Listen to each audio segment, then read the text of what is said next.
Hi and Assalamualaikum. We are from Group 8. We present about accounting for zakat distributions.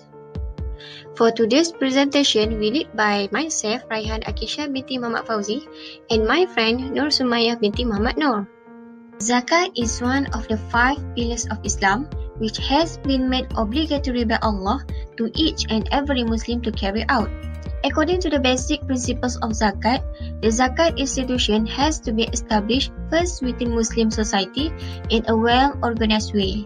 The zakat institution should be under the responsibility of the Muslim government, or it also can be under the special Muslim supervisory body that has been appointed by that government.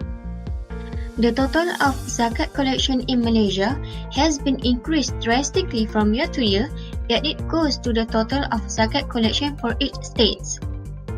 There are two types concept of zakat distribution. The first one, long-term distribution concept, which is kifayah al-um, and second, short-term distribution concept, which is kifayah as-sanah. The kifayah al-um concept has been implemented as poverty cannot be eradicated within a short time, as such action requires careful planning. Next, sufficient zakat must be given to the poor and needy as long as they remain poor. Kifayah as-sanah is a yearly support concept that needs annual planning. Zakat distribution in the form of living support for one qamariyah, which is kifayah as-sanah, for the recipient and his dependents. The recipient is entitled to be given zakat until he is freed from want. There are 6 zakat distribution principles. The first one is istiyab, which means overall.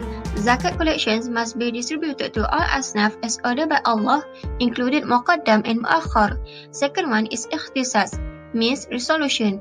The resolution of zakat for asnaf does not have any problems except for the implementation of distribution of zakat collections. The third one is haq. Zakat collections are the right for asnaf that cannot be distributed by anyone and must be distributed to them. Fourth is muraqabah, which means observation. Each distribution of zakat collection should be under control and supervision, and the distribution that have any doubtful need to refer to State Islamic Religious Council.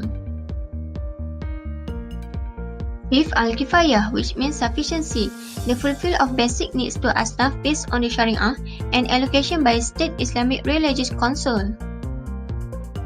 And the last one is fawran, which means immediate. Zakat collection will be distributed immediately when it has been identified as eligible for zakat money. Okay, now we will go through calculation of zakat.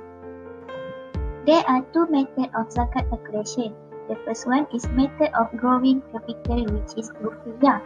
The calculation is honest equity plus long-term liabilities minus fixed asset minus non-current asset plus or minus adjustment and times by 2.5%.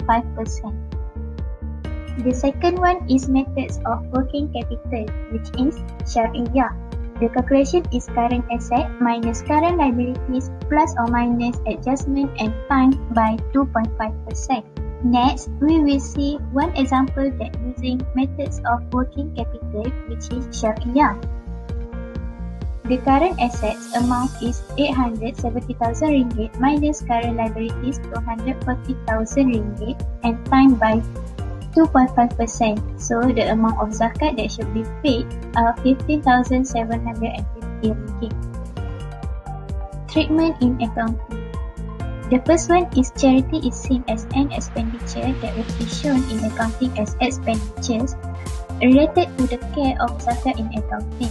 Second, if zakat is seen as a loss, then profits will be decreased by the charity.